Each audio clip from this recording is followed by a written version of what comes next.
Alright. Sorry. Right. අපි යමු ඊළඟට. අපිට ඊට පස්සේ 11 වෙනිදා sorry 11 වෙනිදා තියෙන්නේ.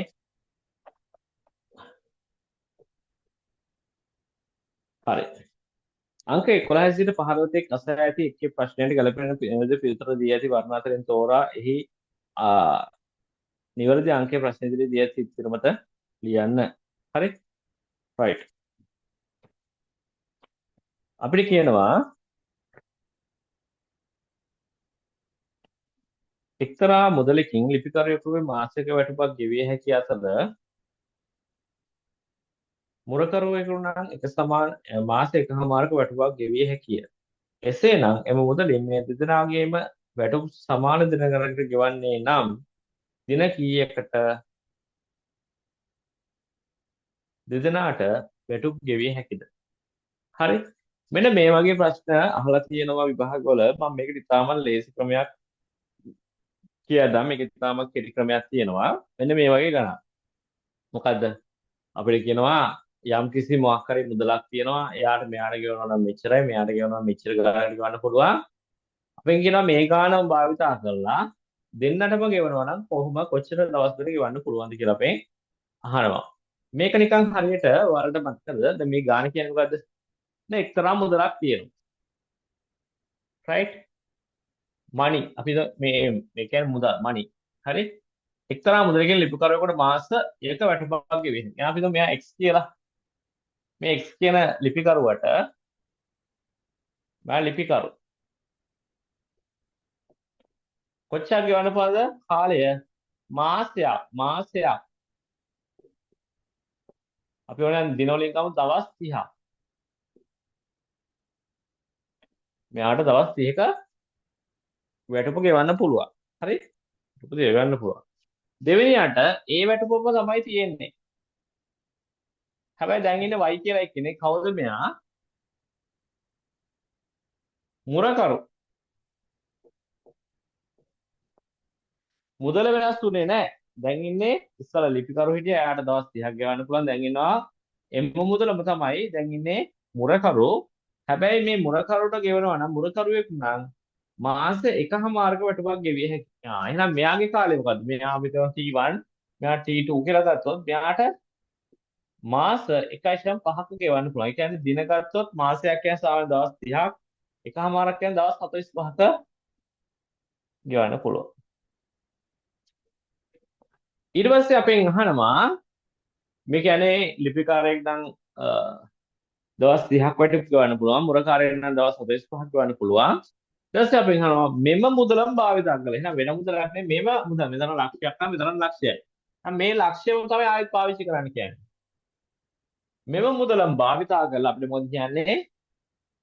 මෙම දෙදෙනාට වැටුප් ගවන්න ඕනේ සමාන දෙන ගන්න. එහෙනම් මේ x සමන් ආයිලියක් නැහැ. මේ y ටයි සමාන ගාණක් ගෙවන්න ඕනේ. මේ දෙන්නට සමාන දෙන ගාණක් ගෙවන්න ඕනේ. අපි තමයි ගෙවන්න ගාණ දවස් t කියලා. දැන් මේ t කොච්චරද කියලා තමයි අපෙන් අහන්නේ. හරි? මේ t කියන්නේ කොච්චරද කියලා තමයි අහන්නේ. හරි? ඉස්සලාම මේ මුදලෙන් එක කෙනෙකුට ගෙවනකොට දවස් 30ක් කිව්වා. අනිත් කෙනෙකුට දවස් 45ක් කිව්වා. දැන් අපිට කරා මේ මුදලම භාවිතා කරලා ඒ XY කියන දෙන්නටම ගෙවුවොත් කොච්චර දවස් පුළුවන්ද කියලා තමයි අපෙන් අහන්නේ. right. මේකේ තාම ලේසි ක්‍රමයක් තියෙනවා. ඔයාලට මතක නම් මම කලිනුත් කියලා දීලා ඇති. මොකද්ද?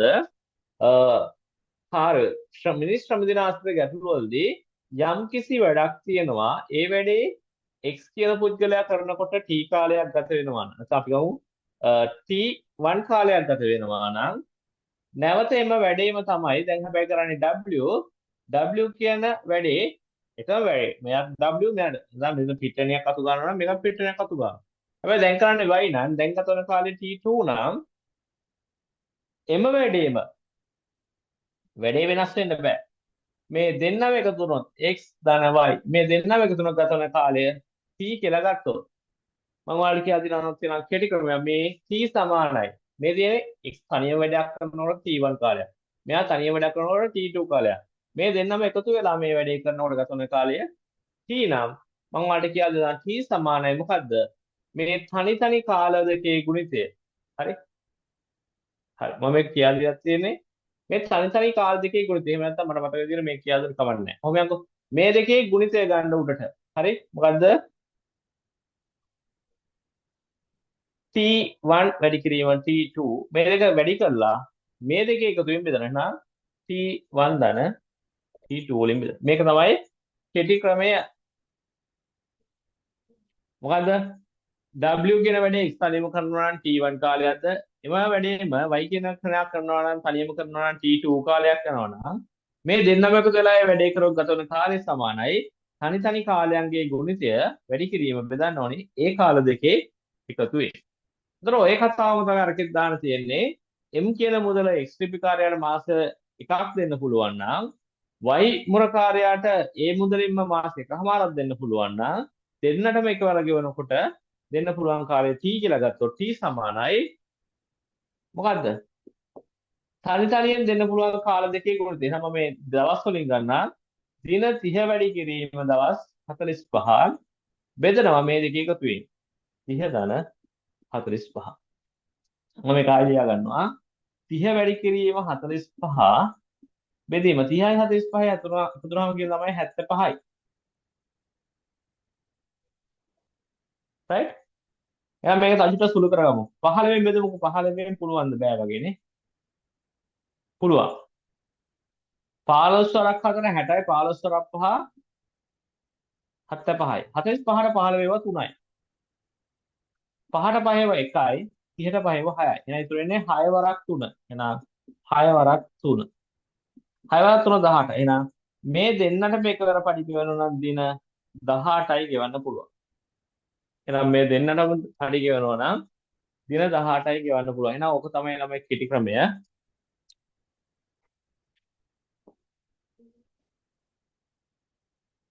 හරි? ඕක තමයි කෙටි ක්‍රමය. එහෙනම් ඔයාලට මේ ක්‍රමය මතක තියාගන්න පුළුවන්. මේ වගේ ලොකු ගාණක් නෙවෙයි පොඩි ගාණක් කරන්න තියෙන්නේ. අර මොකද?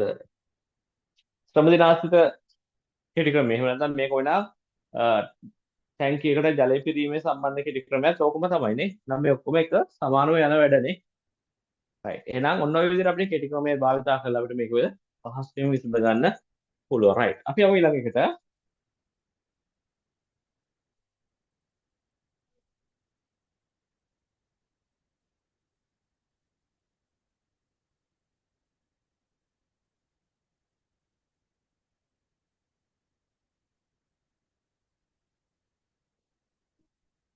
right.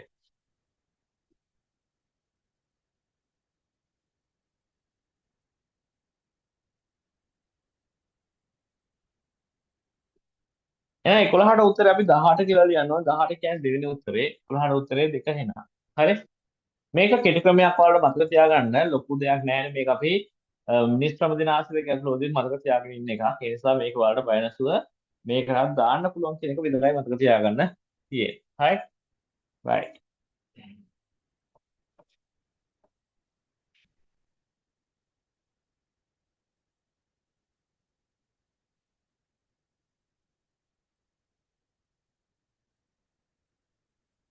right. එහෙනම් 11ට උත්තරේ 2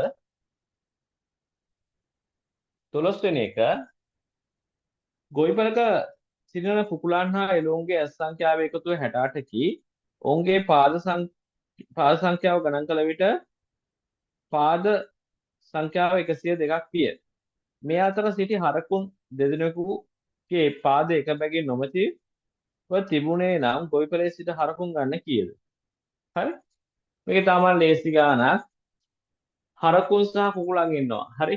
අපි ගමු හරකුන් ගාන සමානයි x කියලා ගත්තොත් කුකුලන් ගාන සමානයි අපි y කියලා ගමුකෝ. right.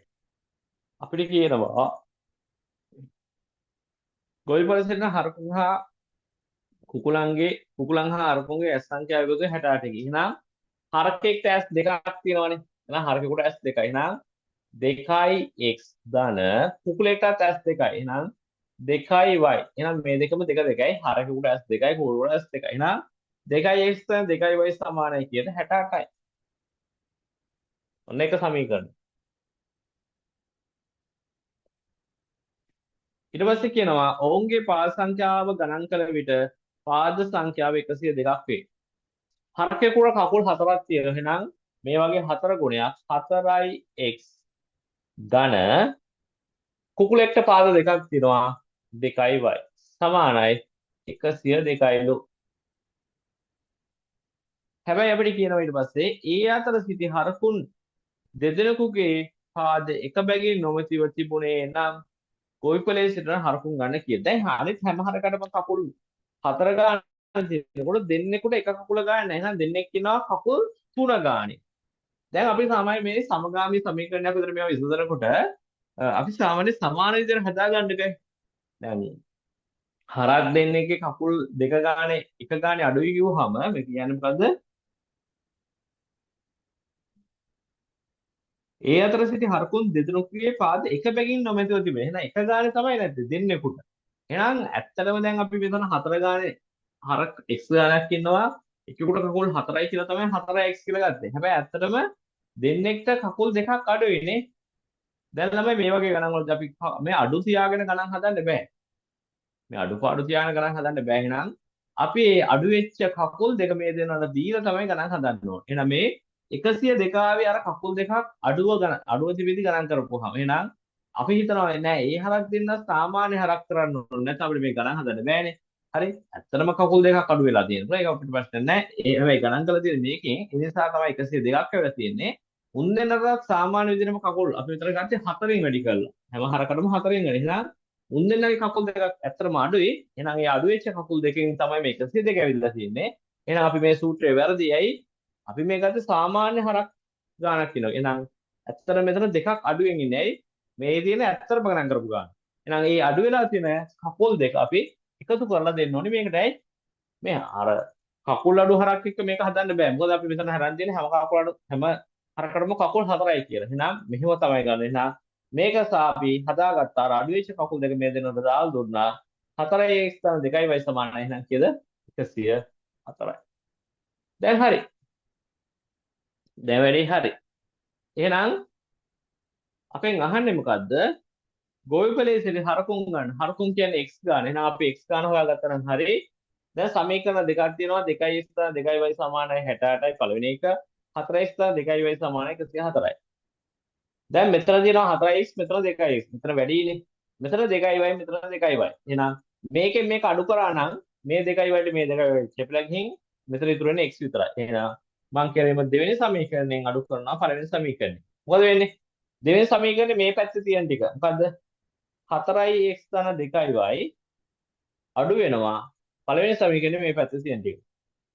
2x 2y. සමාන ලකුණෙන් එහා පැත්තේ මෙතන 104 තියෙනවා මෙතන 68 දෙනවා. එහෙනම් 104න් 68ක් අඩු වෙනවා. මේක වරහන් අයින් කරලා ලියුවොත් කොහොමද? 4x 2y ඍණ මේක ඍණ ඇතුළට වැඩිනවා. ඍණ 2x ඍණ ඉදලා යාය ඍණ 2y සමානයි 104න් 68ක් අඩු වුනහම 4න් 8ක් බෑ. එහෙනම් මේ පැත්තට ගත්තා නෑ. මෙතන ගියා මෙතන ගෙනාවා 10යි 10 මෙතනක් ගියාම 14යි. 14න් 8ක් අඩු වුනහම 6යි. දැන් මෙතන තියෙන 9යි 9න් 6ක් ගියාම 3යි 36යි. මෙතන මේ ධන 2යි වලට ඍණ 2යි කැපිලා යනවා. 4x වලින් 2x අඩු වුනහම 2x සමානයි 36යි. දෙපැත්තම දෙකෙන් බෙදුවොත් x සමානයි 36 දෙකෙන් බෙදුවොත් 3ට 2 1යි 16ට 8යි. එහෙනම් කීයද? 18යි. එහෙනම් x සමානයි 18යි.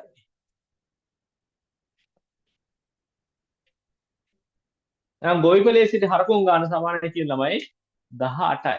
ඔයාලා මේක මතක තියාගන්න ඕනේ ළමයි මේ අඩුපාඩු තියාන අපිට ගණන් හදන්න බෑ. එහෙනම් කාගේ හරි අඩුපාඩුවක් තියෙනවා කිව්වොත් ඒ ගාන අපි එකතු කරලා දෙන්න ඕනේ. කාගේ හරි දැන් මේ ගානම අනිත් පැත්තට දෙන්න පුළුවන්. අපිට කියන්න පුළුවන් එක හරකුකුගේ යම්කිසි ආබාධයක් නිසා කකුල් 5ක් තියෙනවා කියලා. එහෙනම් සාමාන්‍ය හරකෙක්ගේ කකුල් 4යි මුගේ කකුල් 5ක් තියෙනවා. එහෙනම් එක කකුලක් වැඩි. එහෙනම් මේ වැඩි කකුල මෙතනින් අඩු කරලා දාන්න. ඒ වැඩි කකුලත් එක්කනේ මේ කකුල් ගන්න ගණන් කරලා තියෙන්නේ. එහෙනම් වැඩිපුර තියෙන්න බෑ. එහෙනම් මේ වැඩි විලා කියන කකුල අපි අඩු කරලා දාන්න ඕනේ. හරි? right.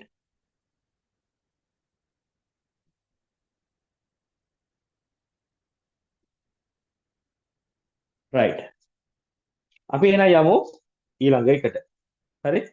ඊළඟ ප්‍රශ්නේ. එහෙනම් 12ට උත්තරේ 18 18 කියන්නේ 4 වෙනි උත්තරේ. හරි 13 වෙනි ප්‍රශ්නේ.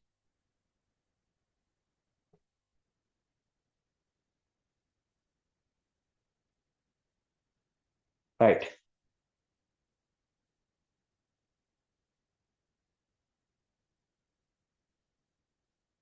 හරි. මේ දවස්වල මధుරවන්ගෙන් පරිස්සම් වෙන්න. හරි. අනිවාර්යෙන් ඔයාලා මේ දවස්වල ඉතින් ප්‍රශ්න ගොඩක් තියෙනවා. ඉතින් පරිස්සම් වෙන්න ඕනේ. right.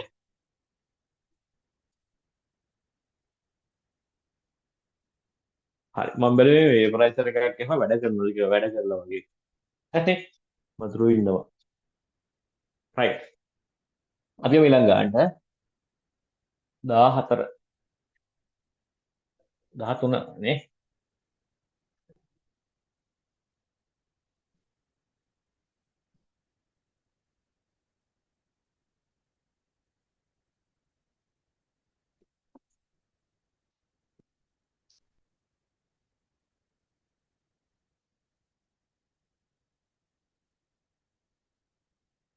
right.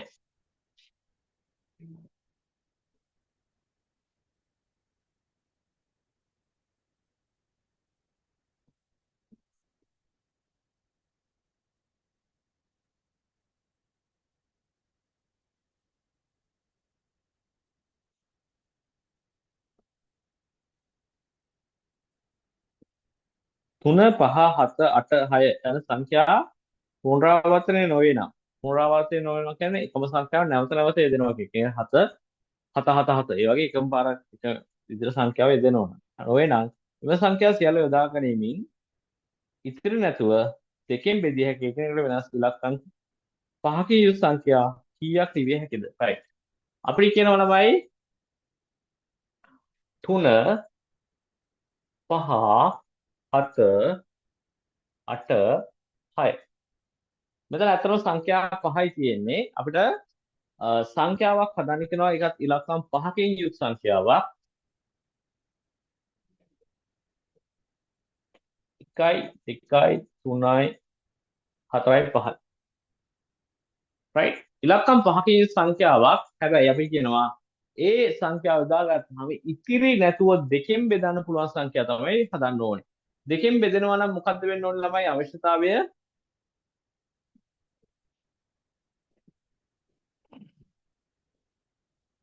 දෙකෙන් බෙදීමට නම් මොකද්ද වෙන්න ඕනේ අවශ්‍යතාවය? අග ඉලක්කම ඉරට්ටේ සංඛ්‍යාවක් විය යුතුයි. හරි ලේසියනේ. අග ඉලක්කම ඉරට්ටේ විය යුතුයි.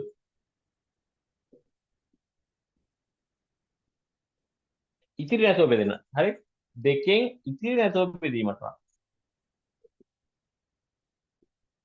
ඒ කියන්නේ අපි ඕන සංඛ්‍යාවක් ලියලා අපි දෙක 758. මේක 8 කියන කොහොමද දෙකෙන් බෙදනවනේ? 8 දෙකෙන් බෙදලා මේක ඉරට්ටේ සංඛ්‍යාවක්. එහෙනම් මේක අනිවාර්යයෙන් මේ සම්පූර්ණ සංඛ්‍යාව දෙකෙන් බෙදනවා. හරි? 9542. දෙක කිව්වොත් මේක අනිවාර්යයෙන් බෙදනවා. මේ අවසන් මුල් සංඛ්‍යාව මොන වුණත් කමන්නේ අවසන් ඉලක්කම ඔත්තේ. ඉරට්ටේ සංඛ්‍යාවක් නම් බෙදනවා. මේක 75921. මේක එක කියන්නේ ඉරට්ටේ සංඛ්‍යාව. මේක ඉතිරි නැතුව බෙදෙන්නේ නැහැ. බෙදන්න පුළුවන් ඉතිරි නැතුව බෙදෙන්නේ නැහැ. එහෙනම් මේක 4 වුණා නම් අනිවාර්යෙන් බෙදනවා. එහෙනම් අග්‍ර සංඛ්‍යාව මත තමයි දෙකෙන් බෙදනවද නැද්ද කියලා තියෙන්නේ කරන්නේ. එහෙනම් අපිට මේ ඉලක්කම් පහම භාවිතා කරලා තමයි සංඛ්‍යාව ලියන්න වෙන්නේ. අපි එහෙනම් බලමු මේකට සංඛ්‍යා තෝරගන්න පුළුවන් ආකාරය. right. එහෙනම් මේකේ වැදගත් ස්ථානය මොකක්ද? අවසන් සංඛ්‍යාව. අය බලමු මේ අවසන් සංඛ්‍යාවට තෝරගන්න පුළුවන් සංඛ්‍යාව මොනවද? 3 පුළුවන්ද? බෑ. 3 බැම්මොත් මෙතන දෙකෙන් බෙදෙන්නේ නැහැ. 5 පහක් බෑ 7ක් බෑ. එහෙනම් මෙතන ලියන්න පුළුවන් සංඛ්‍යා දෙකක් එක්ක 8 එක්ක 6. අනිවාර්යයෙන් මේ සංඛ්‍යා දෙකෙන් එකක් තමයි අගට එන්නම ඕනි. ඇයි? දෙකෙන් බෙදෙන්න ඕනි කතාවක් තියෙනවා ඉතිරි නැතුව. එහෙනම් අනිවාර්යයෙන් මේ සංඛ්‍යා දෙකෙන් එකක් තමයි ලියන්න ඕනි. එහෙනම් අපිට අවසන් සංඛ්‍යාව ලියන්න පුළුවන් ආකාර කීයක් තියෙනවද ළමයි? ආකාර දෙකක් තියෙනවා. ආකාර දෙකක් තියෙනවා. right. දැන් අපි මේ ආකාර ගන්න හොයන්න යන්නේ. අපි දැන් අග සංඛ්‍යාව නම් ලියාගත්තා. අපි එහෙනම් දැන් අනිත් සංඛ්‍යා මේ ස්ථාන හතරට ලියා ගන්න ඕනේ. දැන් අග එක 8 හරි 6 හරි අනිවාර්යයෙන් ලියනවනේ. මෙතන 8 ලියුවොත් මෙතන එන් ටික ඉතුරු ටික මොනවා වුණත් ප්‍රශ්නයක් නැහැ. මොකක් හරිද අවසන 8 කියලා ඉවර කරනවා. එහෙනම් මේක අනිවාර්යෙන් දෙකෙන් බෙදනවා. එහෙනම් මේක 8 හෝ 6 කියන දෙකකින් ඕන එකක් වෙන්න පුළුවන්. හරි. අපි එක අවස්ථාවක ගත්තොත් මේකේ මොකක් හරි එකක් හරි ලියන්න වෙනවනේ. එහෙනම් අපි හිතමු මේ 6 ලිව්වා කියලා. එහෙනම් ආයේ 6 මෙතන ලිව්වා නම් හරි. මෙයා ලිව්වා නම් ආයේ මෙයා මෙතන ලියන්න බෑනේ. ඇයි? පුනරාවර්තනය වෙන්නේ නැහැ කිව්වා. එහෙනම් මෙයා අපෝ ලියන්න බෑ. එහෙනම් ළමයි දැන් අපිට මේ පළවෙනි සංඛ්‍යාවට තෝරගන්න පුළුවන් ඉලක්කම් කීයක් තියෙනවද? 6 මෙතන ලිව්වා කියලා හිතන්නකෝ. එහෙනම් ආයෙ 6 ගන්න බෑ. එහෙනම් මෙතන දැන් සංඛ්‍යාව මොකක් වුණත් ප්‍රශ්නයක් නැහැ. හරි? එහෙනම් එක්ක මෙතන 3 ලියන්න පුළුවන්, එක්ක 5 ලියන්න පුළුවන්, එක්ක 7 ලියන්න පුළුවන්. මේ 8ක් දැන් ලියන්න පුළුවන්. අය 6නේ මෙතන ලිව්වේ. එහෙනම් පළවෙනි සංඛ්‍යාව ලියන්න පුළුවන් ආකාර කීයක් තියෙනවද? 4ක් තියෙනවා. හැබැයි දැන් මේ පළවෙනි සංඛ්‍යාව මොකක්ම හරි ලියන්න වෙනවනේ මෙතන හැම එකම ලියලා එකපාරකට පුළුවන් නේ එකයිනේ. දැන් මේ 3 ලිව්වා කියලා හිතමුකෝ මෙතන. එහෙනම් මේ 3 ඉලක්කම ආයෙ ලියන්න බෑ. එහෙනම් මේ දෙවෙනි සංඛ්‍යාව ලියන්න අපිට ආකාර කීයක් තියෙනවද? එක්ක 5 ලියන්න පුළුවන්, එක්ක 7 පුළුවන්, එක්ක 8. එහෙනම් එක්ක 5, එක්ක 7, එක්ක 8. ඒ තුනේ එක්ක මෙතන ලියලා ඉවරයි. එහෙනම් දෙවෙනි සංඛ්‍යාව තෝරගන්න පුළුවන් අපිට ආකාර තුනක් තියෙනවා. මොකද්ද කියන එක දන්නේ නැහැ. අපි ආකාර තුනක් තියෙනවා. දැන් මෙතන මොකක් හරි ලියන්න මෙපේ. අපි හිතමු 5 ලිව්වා කියලා. එහෙනම් 5ත් අයින් වෙනවා දැන් මේ. දැන් ඇයි එකම සංඛ්‍යාව දෙපාරක් ලියන්න බෑනේ. එහෙනම් මේ තුන්වෙනි සංඛ්‍යාව ලියන්න පුළුවන් ආකාර කීයද අපිට? ඉතුරුලා තියෙන 7 සහ 8 විතර. ඒක වෙනම් 7 ලියන්න ඕනේ, 8 ලියන්න ඕනේ. දෙකෙන් එකක් ලියන්න ඕනේ. එහෙනම් මේ දෙවෙනි සංඛ්‍යාව ලියන්න, තුන්වෙනි සංඛ්‍යාව ලියන්න පුළුවන් ආකාර දෙකයි.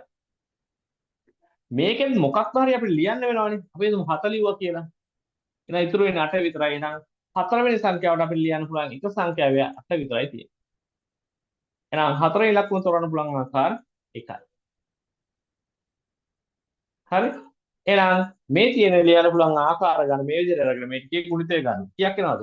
4 වඩා 3 12යි 12 වඩා 2 24යි 24 ඒවා දෙකක් 48. එහෙනම් අපිට එකිනෙකට වෙනස් ආකාර 48කට ලියන්න පුළුවන් සංඛ්‍යා එකිනෙකට වෙනස් සංඛ්‍යා 48ක් ලියන්න පුළුවන්. එහෙනම් 13 වෙනි එකකින් අපෙන් අහන්නේ ඒක තමයි. එහෙනම් 13ට උත්තරේ 3 වෙනි එක. 14.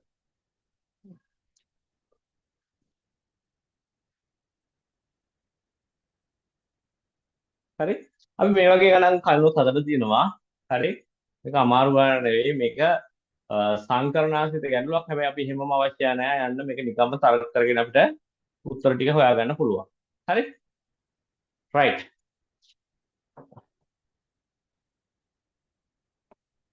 අපි ඊළඟ ගන්න.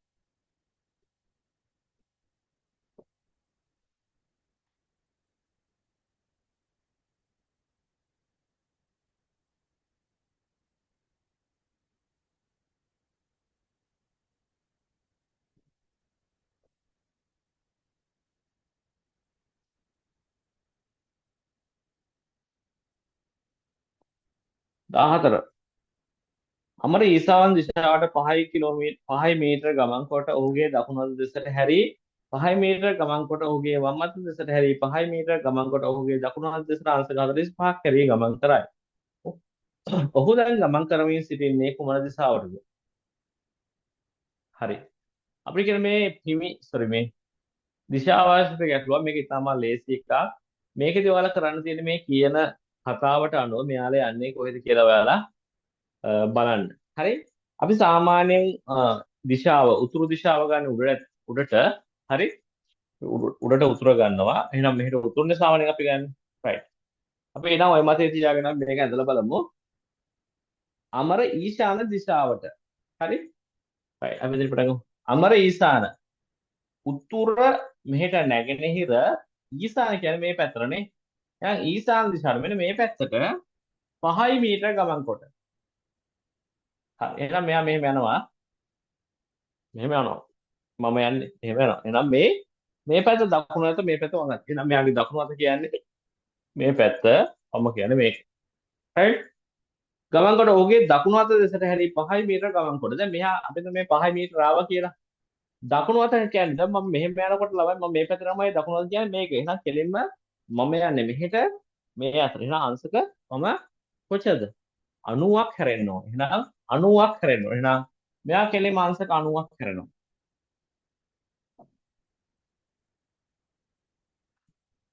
දකුණු අත දෙසට කියන්නේ මෙහෙම යනකොට දකුණු අත දික් කරාම එහෙනම් මේ පැත්තට හැරිලා මෙයා කොච්චරක් යනවද?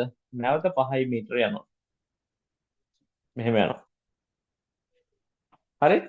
මේක නිකන් සාමාන්‍යයෙන් ඇඳුවත් 45 මේක හරියට මෙතෙන්ට එන්න ඕනේ. රයිට්. 5 මීටර ගමන් කොට 5 මීටර ගමන් කොට ඔහුගේ වම් අත දෙසට හැරී 5 sorry. ඔහුගේ වම් අත දෙසට හැරී 5 මීටර ගමන් කොට. හරි? මෙයා දැන් යන්නේ දකුණු අත මෙහෙම. දැන් වම් අත කියන්නේ ආයෙත් මෙහෙට. එහෙනම් මේක වම් අත කියන්නේ ආයෙත් මේ පැත්තටමයිනේ. මේ පැත්තට යනවා. එහෙනම් වම් අත දෙසට හැරෙනවා කියන්නේ ආපහු මෙහෙම නේ. මෙහෙම වෙනකොට වම් අත කියන්නේ ආයෙත් මෙහෙට හැරෙනවා නේ. එහෙනම් මේ පැත්තට හැරෙනවා. මේක සමාන වගේ යනවා. සාමාන්‍ය ස්කේල් එකට ඇඳ ගන්න 5 මීටර යනවා. මොකද ඉස්ලාම ඊසාන දිශාවට ගමන් කොට ඔහුගේ දකුණු දෙසට හැරී 5 මීටර ගමන් කොට ඔහුගේ වම් දෙසට හැරී 5 මීටර ගමන් කොට ඔහුගේ දකුණු අත දෙසට අංශක 45ක් හැරී ගමන් කරයි. දැන් මෙයා මෙහෙම යනකොට මෙන්න දකුණ මෙන්න වම. දැන් මම මෙහෙම යනකොට දකුණු අත තියෙන්නේ මෙහෙම මට කියනවා දකුණු අත දෙසට අංශක 45 අංශක 90ක් කරනොත් කෙලින්ම දකුණු අත මෙහෙම. මෙහෙම යන කෙනා කෙලින්ම අංශක 90ක් කරනොත් මෙහෙම. එහෙනම් අංශක 45ක් දකුණු අත දෙසට කියන්නේ මම බලන් ඉන්නේ මෙහෙට මෙහෙමද ඉතින් අංශක 45ක් කියන්නේ නම් මේ ඉස්සරහත් නෙවෙයි මේ පැත්තත් නෙවෙයි ඒ දෙක මැද හරි මැද. එහෙනම් ඒ දෙක හරි මැද. එහෙනම් මම මේ අතට වගේ හැරෙනවා. මෙහෙටත් නෙවෙයි මෙහෙටත් නෙවෙයි ඒ දෙක හරි මැද මේ පැත්ත. එහෙනම් මෙයා යන්නේ මෙහෙට. මෙයාගේ දකුණු අත තියෙන්නේ මෙහෙට. එහෙනම් දකුණු අත දෙසට දැන් මේ පැත්ත තමයි ඇහැ බලාගෙන ඉන්නේ. එහෙනම් දකුණු අත දෙසට අංශක 45ක් කරකිනවා කියන්නේ මේ දෙක අතර 90ක් තියෙනවා. හරි? මේ දෙක අතර 90ත් 45ක් කරගෙනවා කියන්නේ මෙහෙනම් මේ බලාගෙන ඉන්න පැත්තෙන් නම් ඔහම අංශක 45ක් කරගෙන්න ඕන. එහෙනම් කෙලෙම මෙයා නිකම්ම මෙහෙට හැරෙනවා. හරි අපෙන් අහනවා දැන් කොහෙටද මේ යන්නේ කියලා. එහෙනම් කොහෙටද මේ යන්නේ? මෙහෙට උතුර නම් මෙහෙට මේ මොකද්ද? නැගෙනහිර.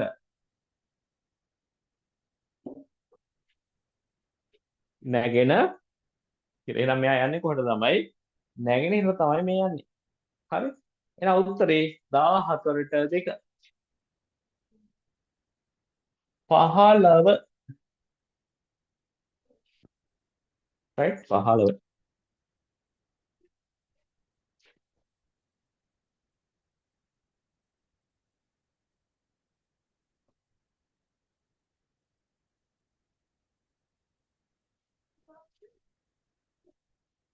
15. බල්ලෙකු පූසෙකු පසුපස පන්නා යන්නේ පූසා පිමි දෙකක් පයින විට බල්ලා පිමි 3ක් පයින ලෙසය. හරි පූසා පිමි දෙකක් පයින්නකොට අපි මේ කියන කතාව තේරුම් ගමුකෝ. පූසා පිමි දෙකක් පයින්නකොට 1යි 2යි. දෙකක් පයින්නකොට එහෙනම් මේකට යම්කිසි කාලයක් යනවා නම් ඒ වෙලාවේ බල්ලා කොහොමද පිමි 3ක් පැනලා තියෙනවා. හරි බල්ලා පිමි 3ක් පැනලා තියෙනවා. පූසා දෙකක් පයින්නකොට බල්ලා පිමි 3ක් පැනලා තියෙනවා.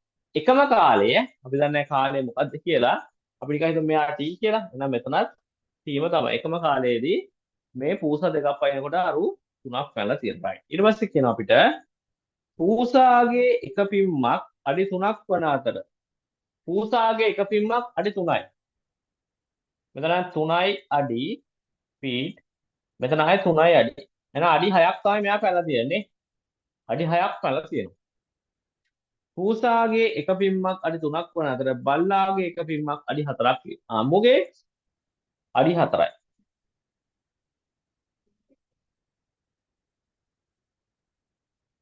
ඒ කියන්නේ මෙයා ඇත්තටම ළමයි 4 වරක් තුන 12ක් යනවා. අඩි 12ක් යනකොට මෙයා ගිහින් තියෙන අඩි 6යි නේ.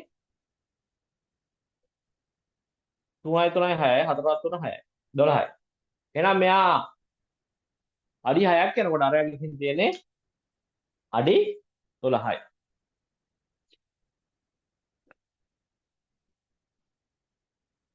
පූසාට එක පිම්මක් සඳහා තප්පර එකක් වැය වේ.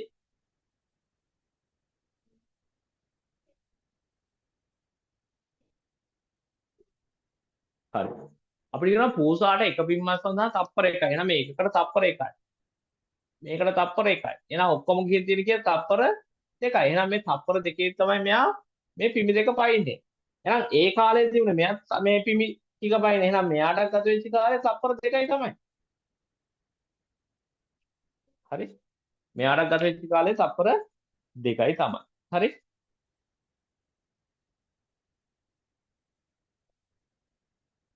හරි. එහෙනම් මෙයාට ගත වෙච්ච කාලේ තප්පර 2යි තමයි. එහෙනම් දෙන්නටම කාලේ තප්පර 2යි. එහෙනම් අපිට මේකේ පොඩි දෙයක් හොයාගන්න පුළුවන්. පූසාගේ වේගය.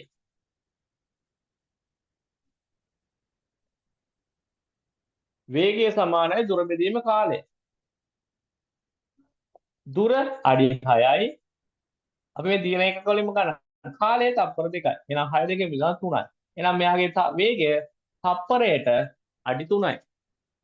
බල්ලාගේ වේගය දුර බෙදීම කාලය. බල්ලාගේ දුර 12යි. ගත වෙච්ච කාලේ තප්පර 2යි. 12 දෙකෙන් බෙදුනම 6යි. එහෙනම් මේ දෙන්නගේ වේගත් අපිට ඕන නම් 6යි 6යි 12 6 3යි 6යි. right. ඊට පස්සේ අපිට කියනවා ළමයි මුලින් පූසා හා බල්ලා අතර පරතරය අඩි 30ක් තිබුණේ නම්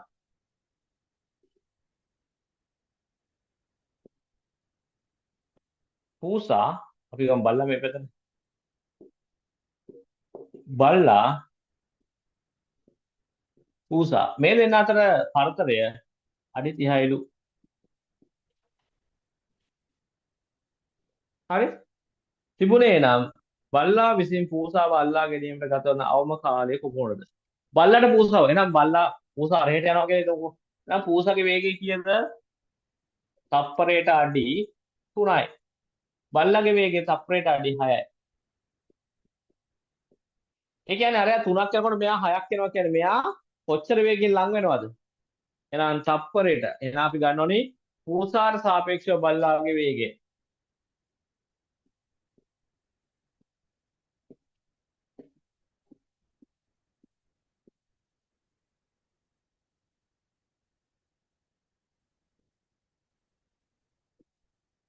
මෙයාට සාපේක්ෂව මෙයාගේ වේගය කියන්නේ මෙයාගේ වේගයෙන් මෙයාගේ වේගය අඩු වෙනවා. එහෙනම් 6 ඍණ 3යි. කීයද? එහෙනම් 3යි.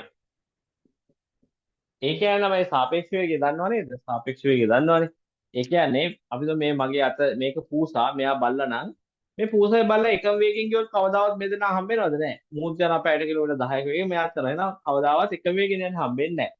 පිටිපස්සෙන් එන එකාගේ වේගය වැඩි වුණොත් තමයි මුගේ වේගය මෙයාම අල්ලගන්නේ. එතකොට මෙයා එනවා 6ක වේගෙන් මෙයා එනවා 3ක වේගෙන්. එහෙනම් 6න් 3ක් අඩු වුණාම 3. එහෙනම් මෙයා ලං වෙන්නේ 3ක වේගෙන් නේ. කියන්නේ මෙයා එක තැන ඉන්නවා කියලා වගේ හිතුවොත් මෙයා ලං වෙන්නේ 3ක වේගයෙන්. තේරුණාද? ඇයි? මෙයා 6ක් යනකොට මෙයා 3ක් ගිහිල්ලා. ඒතර ඇත්තටම මෙයා ලං වෙලා තියෙන්නේ කීයද? මෙයා මෙහෙන් 6ක් යනවා. තප්පරයට අඩි 6ක් යනවා. ඒතකොට මෙයා 3ක් හැබැයි ගිහිල්ලා. එහෙනම් ඇත්තටම ලං වෙලා තියෙන්නේ 6න් 3කට 3ක් විතරමයි ලං වෙලා තියෙන්නේ. හරි? මෙයාගේ 10ක වේගෙන් ආවොත් මෙයා 3යි නයි යන්නේ. මෙයා 10ක් යනකොට මෙයා 3ක් ගිහිල්ලා. එහෙනම් 10න් 3ක් කරනවාම 7ක් තමයි මෙයා ලං වෙලා තියෙන්නේ. එයි මෙයා 3ක් ගිහින්නේ දැනටම. එහෙනම් අන්න ඒක තමයි සාපේක්ෂ වේගය කියන්නේ. ඒ කියන්නේ අරයා එකතැන ඉන්නවා නම් මෙයා නිකන් 3ක වේගය. කියන්නේ මේ වගේ. මේ පූසා යන්නේ නැහැ මෙතන හිස්. දැන් එතන මේ සාපේක්ෂ වේගයෙන් බලලා කොහොමද එන්නේ? අරයාගේ මේ වේගය අඩු කරාම 3ක වේගයකින් එනවා වගේ. මෙයා යන්නේ නැහැ. මෙයා එකතැන හිටලා ඉන්නේ. එහෙනම් කොච්චර දුර යන්න ඕනේද මෙයා? අඩි 30ක් යන්න ඕනේ. එහෙනම් කාලය වේගය සමානයි දුර බෙදීම කාලය. අපිට ඕනේ දැන් කාලය. කාලය සමානයි එහෙනම් දුර බෙදීම වේගය. එහෙනම් කාලය සමානයි යන්න තියෙන දුර බෙදන්න ඕනේ යන වේගෙන්. දුර කොච්චර දුර යන්න ඕනේද? 30ක දුරක් යන්න ඕනේ. මෙයා තප්පරයකට ලං වෙනවා අඩි 3ක්. එහෙනම් මේකෙන් බෙදලා දාන්න ඕනේ. හරි? එහෙනම් කීයක් යනද? 30 3ෙන් බෙදුවාම 10යි. එහෙනම් මෙයා තප්පර 10ක් යද්දී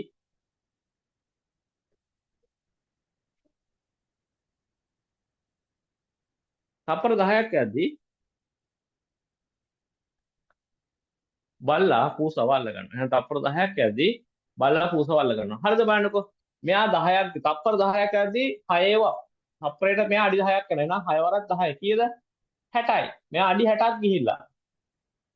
මෙයා 3 වරක් 10යි. මෙයාත් යනවනේ වේගයෙන්. මෙයාත් දැන් මේ තප්පර 10 යනවා. එහෙනම් 3 වරක් 10 මෙයා යන්නේ 30යි.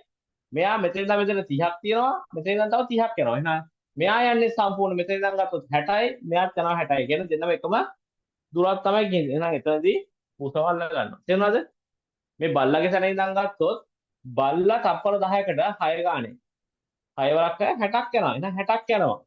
මම නිකන් මෙතන 60ක් යනවා. දැන් මේ පූසා දැනටමත් මේ ස්ථානේ ඉඳන් 30ක් ඈතින් ඉන්නේ. එහෙනම් මෙයා දැනටමත් 30ක් ඈතින් ඉන්නේ. මෙයාත් එතන ඒ තප්පර 10 යනවනේ. එහෙනම් 3 වරක් 10 30ක්. එහෙනම් මෙයා තව 30ක් යනවා. එහෙනම් එයා ගිහින් තියෙන අවසානේ 60යි. එහෙනම් තප්පර 10යි මේ දෙන්නම එකට හම්බෙන්නේ. එහෙනම් උත්තරේ තප්පර 10යි උත්තරේ කීයද? එහෙනම් 15ට උත්තරේ 1. රයිට්? 15ට උත්තරේ 1. රයිට්. අපි ඊළඟ ප්‍රශ්න.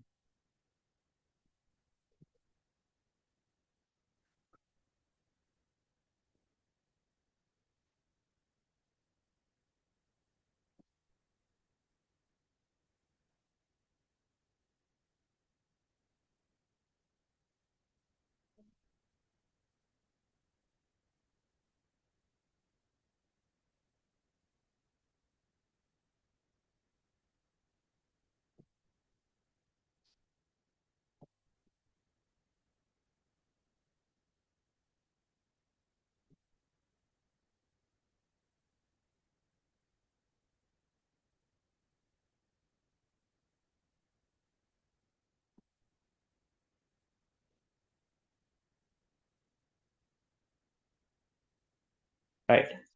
අපි ඊළඟ ප්‍රශ්නෙට අංක 16 සිට 21 ප්‍රශ්න පහක් දැක්වෙන සංඛ්‍යා ජාලය මත පදනම් වෙයි. මෙහි සිරස් හා තිරස් අතර කොටු 8 බැගින් වේ. සෑම පේලියකම හා තීරයකම කොටු 1 සිට 8 දක්වා ඉලක්කම් වලින් පිරවිය යුතු වේ. සෑම පේලියක හා තීරයක එක් ඉලක්කමක් එක්වර කොට අර භාවිත නොකළ යුතු වේ. ජාලයේ අඳුර කර ඇති ප්‍රදේශ පහක් A B C D හා E ලෙස නම් කර ඉස්තු තබා ඇත.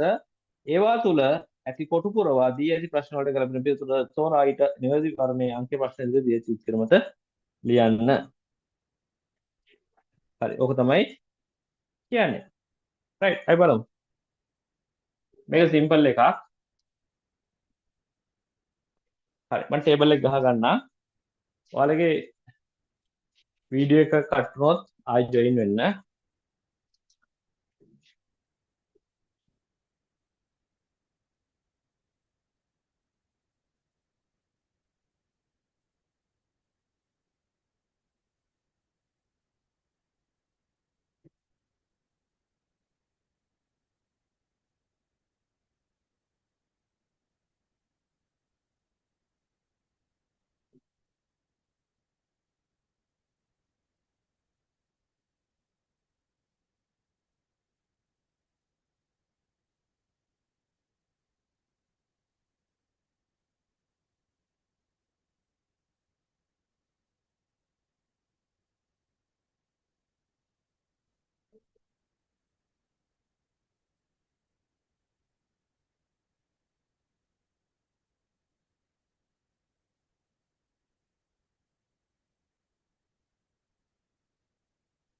හතලිස් 8යි 6යි 2යි 1යි 5යි 3යි 7යි 3යි 7යි 8යි 7යි 4යි 6යි 2යි 5යි 1යි 2යි මම මේක අර වෙන් කළ දේ ටික පොඩ්ඩක් මේව හයිලයිට් කරගන්නවා මේක D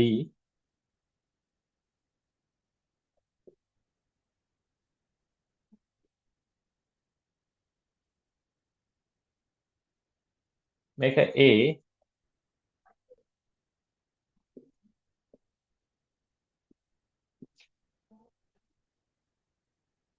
හරි දැන් කට් වේවා ඔයාලගේ 1යි 8යි 4යි 7යි 3යි